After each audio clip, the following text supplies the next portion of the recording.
یہ چیپٹر اتنا خوبصورت ہے، یہ موضوع اتنا خوبصورت ہے۔ میرے آقا صلی اللہ علیہ وآلہ وسلم دوران ہجرت نبی کریم صلی اللہ علیہ وآلہ وسلم سیدنا ابوبکر رضی اللہ تعالیٰ عنہ کے ساتھ سفر پر ہیں۔ میرے آقا صلی اللہ علیہ وآلہ وسلم کا گزر ایک خیمے کے قریب سے ہوتا ہے۔ ایک باوقار خاتون خیمے کے باہر بیٹھی ہوئی، وہ مسافروں کی خدمت کیا کرتی تھی، مسافروں کی خاطرداری کیا کرتی تھی۔ اس عورت کا نام جانتے ہو؟ عاشق سارے جانتے ہیں، نعت سارے جانتے ہیں۔ وہ کون ہے؟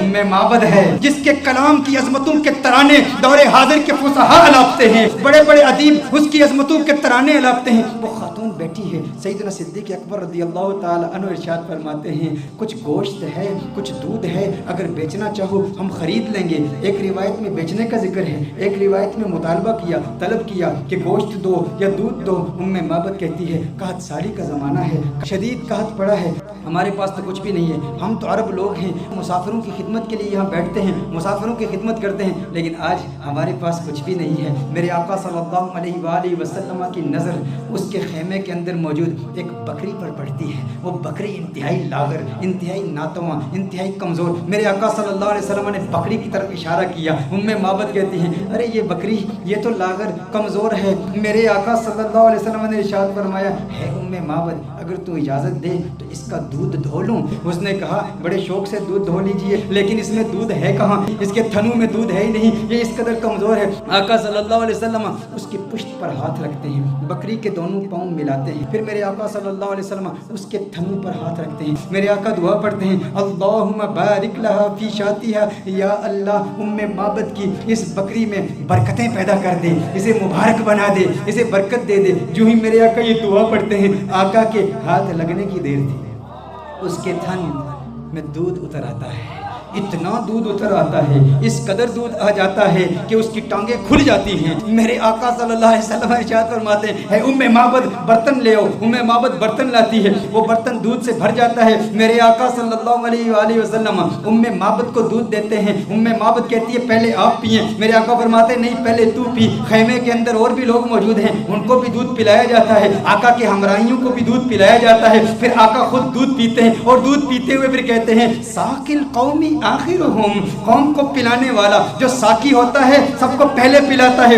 پھر آخر میں پیتا ہے۔ ساقی کوثر کا بھی ساقی کوثر میرا جو میر میں خانہ بنا، سب چاند سورج خم بنے، ہر نجم پیمانہ بنا، اور ہاتھ ملتی رہ گئی رنگین یہ حسن مجاز، دل بڑا ہوشیار تھا اس در کا دیوانہ بنا، یہ دل بڑا ہوشیار تھا۔ اب ام معبد کا دل آ رہا ہے محمد عربی پر، ارے یہ کون کمال والا کہ جس کے ہاتھوں میں اتنی برکت، جس کے ہاتھوں میں اتنی تاثیر، ہاتھ لگے تھن دودھ سے بھر گئے۔ میرے آقا صلی اللہ علیہ وسلم نے ارشاد فرمایا اور برتن لے آؤ کر کے سارے برتن لائے جاتے ہیں، سارے برتن دودھ سے بھر جاتے ہیں، سب دودھ پیتے ہیں۔ میرے آقا صلی اللہ علیہ وسلم سب کو دودھ پلاتے ہیں۔ آقا وہاں سے فوراً تشریف لے جاتے ہیں۔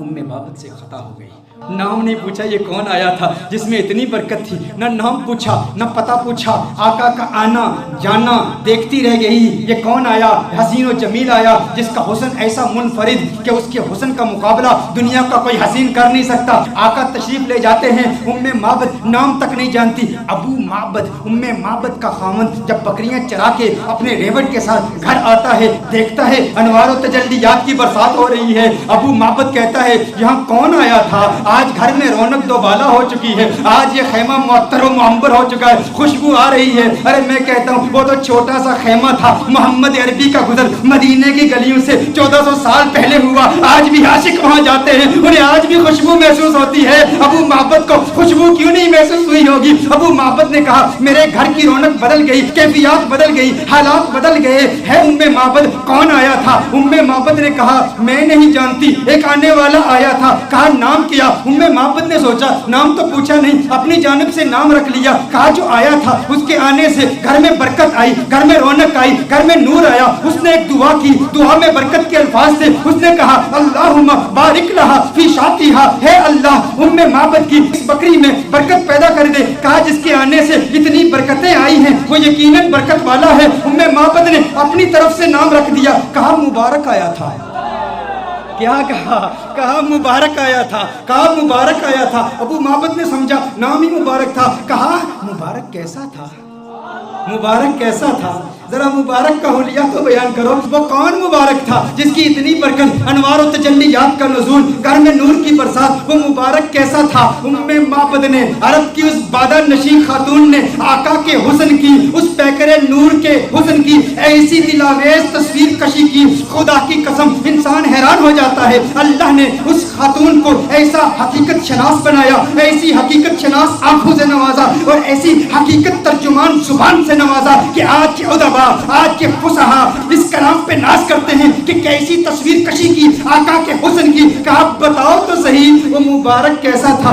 آپ بھی سنیے، اگر سینے میں پتھر نہیں گوشت کا ٹکڑا رکھتے ہو، دل رکھتے ہو، عشق رکھتے ہو، محبت رکھتے ہو، دیوانے ہو آقا کے، تو سنو معبد نے آقا کا حسن کیسے بیان کیا۔ کہا فرأیت رجلا ظاہر الوضعۃ ملیح الوجہ قسیم وسیم قسیم وسیم وفی صوته سہل وفی عنقه سطع وفی عینیہ تاج وفی اشفارہ وطف قسیم وسیم اذا صمت فعلیہ الوقار اذا تکلم سما وعلاه البہار ابہى الناس اجملہ من بعید واحسنہ من قریب۔ کیا کلمات ہیں معبد کی، ترجمہ جاننا چاہتے ہیں معبد نے کیا کہا؟ معبد نے کہا فرأیت رجلا، میں نے ایک مرد دیکھا، ظاہر الوضعۃ، جس کا حسن بہت نمایاں تھا، ساخت بڑی خوبصورت تھی، بڑا خوبرو تھا، بڑا حسین و جمیل تھا، چہرے میں ملاحت تھی، ملیح الوجہ تھا، قسیم وسیم، قسیم تھا وسیم تھا۔ قسیم کسے کہتے ہیں؟ عربی میں قسیم کا معنی کیا ہے؟ ایک ہوتا ہے ایک حسین شخص، جمیل شخص، خوبصورت شخص۔ قسیم اسے کہتے ہیں جس کے جسم کا ہر عضو علیحدہ علیحدہ اپنی امتیازی خوبصورتی رکھتا ہے۔ دیکھو ہم کہتے ہیں نا کسی کی آنکھیں بڑی خوبصورت ہیں، کسی کی آنکھوں کا ذکر کریں نا ہم کہتے ہیں فلاں کی آنکھیں بہت خوبصورت ہیں، اس کا مطلب ہے آنکھیں خوبصورت ہیں لیکن بال اتنے خوبصورت نہیں ہوں گے، لب اتنے خوبصورت نہیں ہوں گے، کان اتنے خوبصورت نہیں ہوں گے، ہونٹ اتنے خوبصورت نہیں ہوں گے۔ قسیم کسے کہتے ہیں؟ قسیم اس حسین کو کہتے ہیں جس کے جسم کا ہر عضو انڈیپینڈنٹلی علیحدہ علیحدہ اتنا خوبصورت ہو کہ جس کے حسن کا مقابلہ کوئی کر ہی نہ سکتا ہو۔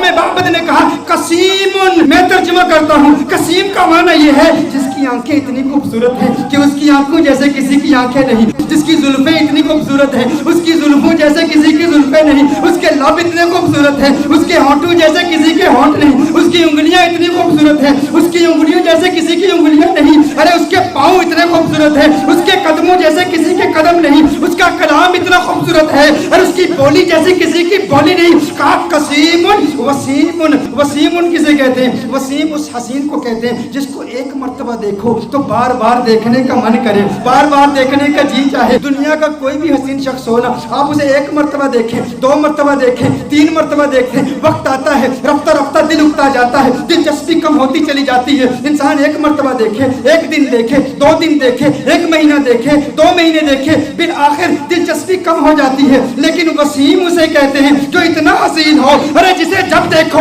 جی چاہے اور دیکھوں اور دیکھوں اور دیکھوں۔ کہا قسیم وسیم، قسیم بھی ہے وسیم بھی ہے، جسم کا ہر حصہ انڈیپینڈنٹلی خوبصورت اور حسن میں کمال۔ وسیم ایسا دیکھو تو جی چاہے دیکھتا ہی رہوں، ارے آنکھیں دیکھتی ہی رہ جائیں اس حسن کو جس کا ایسا حسن ہو، اسے وسیم کہتے ہیں۔ کہا میرا مبارک قسیم بھی ہے، میرا مبارک وسیم بھی ہے، میرا مبارک قسیم بھی ہے، میرا مبارک وفی صوتہ سہل وفی صوتہ سہل۔ کہا آواز، ارے کیا پرکشش آواز، کیا گونجدار آواز، کیا دلکش آواز۔ وفی عینیہ تاج، سرمگی آنکھیں، سیاہ آنکھیں، ابرو ملے ہوئے، پلکیں لمبی۔ کہا اکحلو احولو ازجو اقرنو، اکحلو احولو ازجو اقرنو۔ کہا آنکھیں اتنی خوبصورت، ابرو آقا کے پتلے پتلے اور ملے ہوئے، پلکیں لمبی، آنکھیں خوبصورت، سیاہ آنکھیں، سرمگی آنکھیں، اور میرے آقا کی آنکھوں کا حسن 7 الفاظ کے ساتھ بیان کیا گیا ہے۔ کیسے کریم آقا ہیں جن آقا کی آنکھوں کے حسن کے لیے لیے بھی عربی زبان میں سیرت نگاروں نے 7 الفاظ استعمال کیے ہیں. آقا کی آنکھیں کتنی خوبصورت ہیں, آپ بھی یاد کیجئے. نین کونین کے والی کے کتنے خوبصورت ہیں. کہا اشکل اکحل ادعج اہدب احور ابرج انجل, میرے آقا کی آنکھیں. یہ 7 الفاظ میرے آقا کے نینوں کے بارے میں ہیں. اشکل اکحل احور اہدب ابرج انجل, میری آقا کی آنکھیں اتنی خوبصورت ہیں. ارے ترجمہ تو کر دو, اس کا مطلب کیا ہے؟ میں نے کہا ترجمہ کیسے کروں؟ میں تو ایک ہی بات کہوں گا, ان کی آنکھیں اتنی حسین ہیں کہ رب نے پوری کائنات میں کسی کی آنکھیں ایسی بنائی ہی نہیں ہے. یہ آنکھیں ہیں میرے آقا, یہ حسن مصطفیٰ ہے. پھر کہا مبارک کی گردن, مبارک کی گردن وفی عنقہ سطعون, کہا اس کی گردن بھی چمکدار تھی. وفی لحیتہ کثاثۃ, ریش مبارک گھنی تھی, گردن میں چمک تھی, ریش مبارک گھنی تھی. کیا کہوں کیسا تھا جب خاموش ہوتا تھا. اذا صمت فعلیہ الوقار. لیکن میرے آقا کی خاموشی کیسی خوبصورت, میرے آقا کا کلام کیسا خوبصورت. کہا اذا صمت, جب چپ ہوتا تھا نا تو وقار پیدا ہو جاتا تھا. فعلیہ الوقار, کہا جب بولتا تھا. اذا تکلم سما فعلاہ البہا, کہا جب بولتا تھا تو وقار اور بڑھ جاتا تھا, رونق اور بڑھ جاتی تھی, چہرے کا نور اور بڑھ جاتا تھا. اس کی خاموشی بھی حسین, اس کا بولنا بھی حسین. میرا مبارک کتنا خوبصورت ہے. اچھا, اس مبارک کے حسن کا ذکر ایک اور روایت میں بھی آیا. کہا آواز دلکش, آواز گونجدار. آقا کے چہرے کا نور کیسا ہے. کأن الشمس تجری فی وجہی, گویا کہ سورج آقا کے چہرے میں تیر رہا ہے, تیر رہا ہے. آقا کا چہرہ سورج کی طرح نہیں. ارے سورج کہاں آقا کے چہرے کا مقابلہ کر سکتا ہے. سورج کا حسن کہاں, کہاں محمد عربی کا حسن. کہا کأن الشمس تجری فی وجہی as if the sun is swimming in the face of the son of Amna.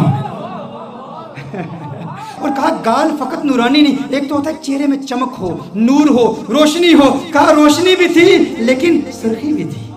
چہرے میں نور بھی تھا, روشنی بھی تھی, سرخی بھی تھی. اور کہا ناک باریک تھی میرے آقا کی, میرے آقا کی ناک باریک تھی اور ناک پر ہمیشہ ایک نور چمکتا ہوا نظر آتا تھا. آقا کے بازو لمبے تھے, انگلیاں سیدھی تھی, ہاتھ کشادہ تھے. اور میرے آقا صلی اللہ علیہ وسلم کے ہاتھوں کی رگیں نظر نہیں آتی تھی, وینز نظر نہیں. یہ حسن کے خلاف ہے. دیکھیں اگر کسی کے ہاتھ کی وینز نظر آ رہی ہوں, پاؤں کی وینز نظر آ رہی ہوں, رگیں نظر آ رہی ہوں, تو رگوں کا نظر آنا بے حسن کے منافی ہے. رگوں کا نظر آنا یہ حسن کے خلاف ہے. کہا میرے آقا کے ہاتھ ایسے خوبصورت ہیں, رگیں نظر نہیں آتی تھی, پاؤں ایسے خوبصورت ہیں, رگیں نظر نہیں آتی تھی. اور پھر محمد عربی صلی اللہ علیہ وسلم کا پیٹ کیسے تھا؟ مستوی الصدر والبطن, سینہ اور پیٹ برابر تھے, جسم سیدھا تھا اور سینہ اور پیٹ برابر. دیکھیے اگر کسی کا سینہ بہت آگے ہو, بڑا ہوا ہو, پیٹ بہت اندر ہو, یہ بھی حسن کے خلاف ہے. پیٹ باہر ہو, سینہ اندر ہو, یہ بھی حسن کے خلاف ہے. کہا نہیں, محمد عربی کا حسن کیسے؟ مستوی البطن والصدر, پیٹ اور سینہ بالکل برابر تھے. میرے آقا صلی اللہ علیہ وسلم کا جسم اطہر بالکل سیدھا تھا. اچھا آئیے ام معبد کی روایت کی طرف پھر آتے ہیں. ام معبد نے اب جو کلام کیا نا, خدا کی قسم کمال کر دیا. کہا ابہى الناس وَأَجْمَلُهُ مِنْ بَعِيدٍ, کہا ایسا خوبصورت تھا جب دور سے دیکھو نا تو بڑا خوبصورت لگتا تھا. دور, اچھا کچھ لوگوں کو دور سے دیکھو اچھے لگتے ہیں, کچھ لوگوں کو دور سے دیکھو اچھے لگتے ہیں, قریب سے دیکھو انسان یار وہ بات نہیں ہے, وہ چیز نہیں ہے. دور سے بڑا اچھا لگتا ہے, قریب سے دیکھو نا تو بندہ کہتا ہے وہ بات نہیں ہے. کہا محمد عربی کے بارے میں, کہا مبارک کیسا تھا؟ کہا مبارک ایسا تھا. اب الناس اجملہ من بعید, کہا دور سے دیکھو خوبصورت لگتا تھا. کہا وہ احسنہ من قریب, قریب جا کے دیکھو کیسا لگتا تھا. کہا دنیا والوں کا حسن ایسا ہے, دور سے دیکھو اچھے لگتے ہیں, قریب سے دیکھو بندہ کہتا ہے وہ بات نہیں ہے. میرا مبارک ایسے ہے, دور سے دیکھو اچھا لگتا ہے, قریب سے دیکھو من چاہتا ہے کیا بات ہے, کیا بات ہے, اور کیا باتہ میرے سرکار دیا. کیا باتیں مدنی منٹھار دیا، کیا بات ہے، اس سے حسین تو اور کوئی ہو ہی نہیں سکتا، دور سے بھی خوبصورت، قریب سے دیکھو اور خوبصورتی بڑھ جاتی ہے۔ یہ محمد عربی صلی اللہ علیہ وسلم کا حسن ہے، کہا کیا خوبصورت ہے۔ اور دوری کا تصور ایک اور بھی ہے، دوری اور قرب کا تصور ایک اور بھی ہے۔ وہ تصور یہ ہے کہ کسی کو دور سے دیکھو تو انسان کسی سے دور رہتا ہے نا، اس کے قریب نہیں ہوتا، تو انسان اس کی ریالٹیز کو نہیں جانتا۔ اس کے ساتھ وقت گزارے نا، تجارت کرے، سفر کرے، ٹریول کرے، دور دور رہے، بندہ اچھا لگتا ہے، قریب آ جائے تو وہ بات نہیں ہوتی۔ میرا مبارک اتنا خوبصورت ہے، میرا مبارک اتنا پیارا ہے، جب تک دور رہو دیدار کی تمنا راتوں کو سونے نہیں دیتی، اور جب قریب ہو جاؤ جدائی کا خوف نیندیں حرام کر دیتا ہے۔ ارے کہیں جدا نہ ہو جاؤں، وہ اتنا پیارا ہے، دور سے دیکھو پیارا، قریب سے دیکھو اور پیارا اور خوبصورت ہے۔ ایسا حسن ہے میرے مبارک کا۔ اور پھر اس دوری اور قرب کا ایک، وہ میری تقریر یاد ہے نا آپ کو، جب میں نے رمضان کے بارے میں حکم بتایا تھا، وہ اسٹرانومی کی بحثیں بتائی تھی، بعد زمانی اور بعد مکانی، قرب زمانی اور قرب مکانی۔ ایک بعید وہ ہے جس نے حضور کا دور نہیں پایا، حضور کا زمانہ نہیں پایا، حضور کا وقت نہیں پایا، وہ دور ہے، یہ بھی دوری ہے۔ اور قرب کس کو ملا؟ صحابہ کو ملا۔ صحابہ نے حضور کو قریب سے دیکھا تو صحابہ کو وہ قرب ملا، ہمیں وہ قرب نہیں ملا۔ میرا مبارک اتنا خوبصورت ہے کہ جو قریب سے دیکھے اسے بھی پیار ہو جاتا ہے، جو دور سے دیکھے اسے بھی پیار ہو جاتا ہے۔ قریب سے دیکھنے والوں نے کیا کہا؟ ابو ہریرہ نے محمد عربی صلی اللہ علیہ وسلم کے نور کو دیکھا، کہا ما رأیت شیئا احسن من رسول اللہ صلی اللہ علیہ وسلم۔ ابو ہریرہ نے میرے آقا کو قریب سے دیکھا تھا نا، جب قریب سے دیکھا تو کہا میں نے محمد عربی جیسی کوئی چیز دیکھی نہیں۔ یہ نہیں کہا ما رأیت رجلا احسن من رسول اللہ صلی اللہ علیہ وسلم، یہ نہیں کہا ما رأیت انسانا احسن من رسول اللہ صلی اللہ علیہ وسلم، کہا میں نے کوئی ایسی چیز نہیں دیکھی جو حضور سے زیادہ خوبصورت ہو۔ یہ نہیں کہا کہ میں نے انسان نہیں دیکھا، کہیں نہیں کہا کہ میں نے مرد حضور سے زیادہ حسین نہیں دیکھا، کہا پوری دنیا میں جتنے بھی حسن دیکھے، سورج دیکھا مقابلہ نہیں کر سکتا، چاند دیکھا مقابلہ نہیں کر سکتا، کیونکہ چاندنی شرماتی ہے آقا کا دامن دیکھ کر، خلد للچا جائے گی طیبہ کا گلشن دیکھ کر، اور مسکرائے چاند ان کی ایڑیوں کو چوم کر، آ گرے کالی گتھا زلفوں کا ساون دیکھ کر۔ ارے جس نے آقا کو قریب سے دیکھا اس نے کہا کہ میں نے ان جیسا کسی کو دیکھا ہی نہیں، اور پھر جس نے 1400 سال بعد دیکھا اس نے کیا کہا؟ بک چند بدر شاشانی، بت چمکے لاٹھ نورانی، کالی زلفت اکمستانی، مخمور کی مد بڑی۔ نے کہا اج سکھ متراں دی ودھیری ہے، کیوں دلڑی اداس گنیری ہے، لو لو وچ شوق چنگیری ہے، اج نینا لائیاں کیوں جڑیاں۔ جس نے دور سے دیکھا اس نے کیا کہا، جس نے قریب سے دیکھا اس نے کیا کہا؟ ایک قریب سے دیکھنے والے نے کہا تھا یتلألؤ وجہہ کتلألؤ القمر لیلۃ البدر، ارے ایسا نورانی جگمگاتا چہرہ جیسا 14ویں کا چاند ہو۔ ایک قریب سے دیکھنے والے نے کہا تھا وَأَحْسَنَ مِنْكَ لَمْ تَرَ قَطُّ عَيْنِي وَأَجْمَلَ مِنْكَ لَمْ تَلِدِ النِّسَاءُ، کہا ایسا خوبصورت ہے کہ کسی ماں نے ایسا خوبصورت بیٹا جنا ہی نہیں ہے، ایسا خوبصورت ہے۔ وہ تو قریب والوں نے کہا، اور پھر دور والے نے کیا کہا؟ کہا لم یأتی نذیر کفی نظر مثلے تو نشد پیدا جانا، جگ راج کو تاج تورے سرسو ہے تجھ کو شہید و سرا جانا، انفیت شن و سخا کا عطب ہے گیسوے پاک ہے ابر کرم، برسن ہارے رم جم دو بوند ادھر بھی گرا جانا۔ ارے جس نے آقا کو قریب سے دیکھا اس نے کہا کہ میں نے ان جیسا کسی کو دیکھا ہی نہیں۔ جس نے دور سے دیکھا اس نے کہا سرتاب قدم ہے تنے سلطان زمن، پھول لب پھول دہن پھول زکن پھول بدن پھول۔ اس نے کیا کہا؟ دور والے نے کہا، بریلی والے نے کہا، قریب والے نے کہا کہ ایسا کسی ماں نے پیدا ہی نہیں کیا، اور بریلی والے نے کہا ارے مجھے تو پھول ہی نظر آ رہے ہیں۔ کہا کیسے؟ کہا سرتاب قدم ہے تن سلطان زمن، پھول لب پھول دہن پھول زکن پھول بدن پھول، واللہ جو مل جائے میرے گل کا پسینہ، واللہ جو مل جائے میرے گل کا پسینہ، مانگے نہ کبھی عطر نہ پھر چاہے دلہن پھول، لب پھول دہن پھول زکن پھول بدن پھول۔ کس نے کہا؟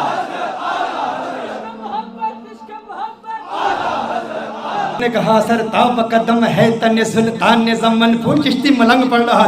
سر تاب قدم ہے تن سلطان زمن پھول, لب پھول دہن پھول زکن پھول بدن پھول, لب پھول دہن پھول زکن پھول بدن پھول. واللہ جو مل جائے میرے گل کا پسینہ, مانگے نہ کبھی عطر نہ پھر چاہے دلہن پھول. کیوں لب پھول دہن پھول زکن پھول بدن پھول.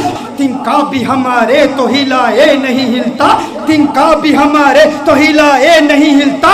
تم چاہو تو ہو جائے ابھی کوہ مہن پھول. لب پھول دہن پھول زکن پھول بدن پھول, لب پھول دہن پھول زکن پھول بدن پھول. سرتاب قدم ہے تن سلطان زمن پھول, لب پھول دہن پھول زکن پھول بدن پھول. دندان و لب و زلف و رخ شیخ فدائی, دندان و لب و زلف و رخ شیخ فدائی, دندان و لب و زلف و رخ شیخ فدائی, دندان و لب و زلف و رخ شیخ فدائی. ہے در عدن لعل یمن مشک ختن پھول. لب پھول دہن پھول زکن پھول بدن پھول, لب پھول دہن پھول زکن پھول بدن پھول.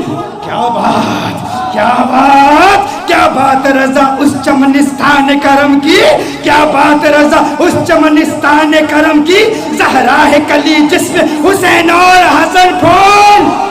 لب پھول دہن پھول زکن پھول بدن پھول. سرتاب قدم ہے تن سلطان زمن پھول, لب پھول دہن پھول زکن پھول بدن پھول.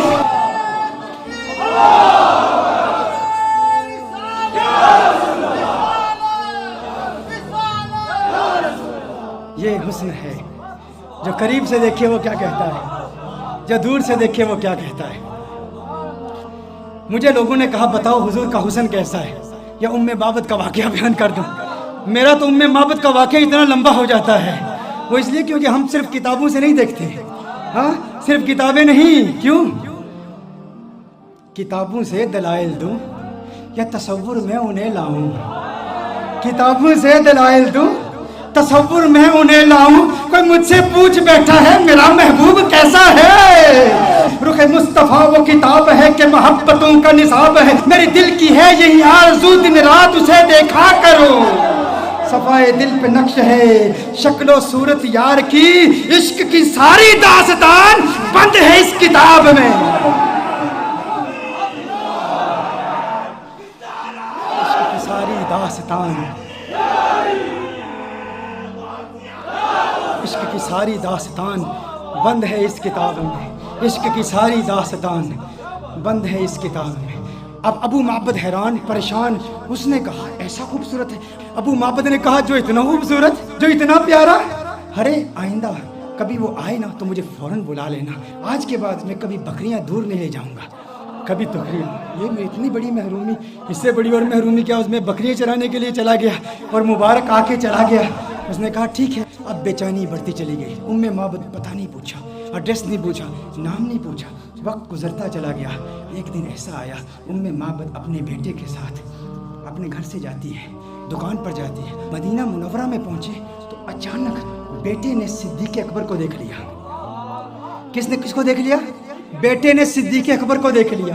بیٹے نے کہا یا امّا ان ھذا الرجل الذی کان مع المبارک, یا امّا ان ھذا الرجل الذی کان مع المبارک. ماں دیکھو, ارے یہ وہی مرد ہے جو اس دن مبارک کے ساتھ ہمارے گھر میں آیا تھا. فوراً ابو بکر صدیق کا تعاقب کرتے ہیں, صدیق اکبر سے پوچھتے ہیں ارے تو نظر آ گیا, بتا ہمارا مبارک کہاں ہے. صدیق اکبر نے کہا کون مبارک. ابو بکر صدیق نے پوچھا کون مبارک. کہا ارے وہی مبارک جو گھر میں آیا تو گھر میں انوار و تجلیات کی برسات آ گئی تھی. بکری والا واقعہ سنایا. صدیق اکبر نے کہا اچھا مبارک کو ملنا چاہتے ہو, آؤ تمہیں مبارک سے ملا دوں, آؤ تمہیں مبارک سے ملا دوں. حضور اکرم صلی اللہ علیہ وسلم مسجد نبوی شریف میں بیٹھے ہیں. صدیق اکبر لے جاتے ہیں, یہ مبارک کا دیدار کرتے ہیں, مبارک کو دیکھتے ہیں, کلمہ پڑھتے ہیں, مسلمان ہو جاتے ہیں, اپنے گھر واپس آتے ہیں. ابو معبد کمرے میں آ جاتے ہیں. ابو معبد آتے ہیں تو ابو معبد کہتا ہے گھر کا نور بتا رہا ہے مبارک پھر آیا تھا. کہا آج مبارک نہیں آیا تھا, ہم مبارک بے باس ہو کر آئے ہیں. وہ مبارک ایسا ہے اسے مل کر آؤ تو گھر نورانی ہو جاتا ہے. پھر یہ جاتے ہیں سارے, پھر گھر والے پھر ابو معبد بھی جاتے ہیں کلمہ پڑھ کے مسلمان. اور یہ بکری یہ 18 سال تک بکری زندہ رہتی ہے. یہ بکری 18 سال سیدنا عمر فاروق رضی اللہ تعالیٰ عنہ کے دور تک جب ایک شدید قحط پڑا تھا اس وقت تک یہ بکری زندہ رہتی ہے 18 سال تک. اور ایسا شدید قحط تھا کہ کنویں سوکھ چکے تھے, چشمے سوکھ چکے تھے, کہیں پانی نہیں ملتا تھا, سب نہریں بند تھی. معبد کی بکری کی دودھ والی نہر جاری تھی, وہ نہر ابھی بھی جاری تھی. لوگ دور دور سے آتے. اور پھر ایک راوی کہتا ہے کہ میں نے اس بکری کی زیارت بھی کی ہے. یہ معبد کا وہ واقعہ جس نے حسن مصطفیٰ صلی اللہ علیہ وسلم کو یوں دل برانہ انداز میں بیان کیا. یہ تو صرف ایک روایت ہے معبد کی, ایسی کتنی روایات ہیں ایسی. اور پھر سارا قرآن یہی حسن مصطفیٰ ہے.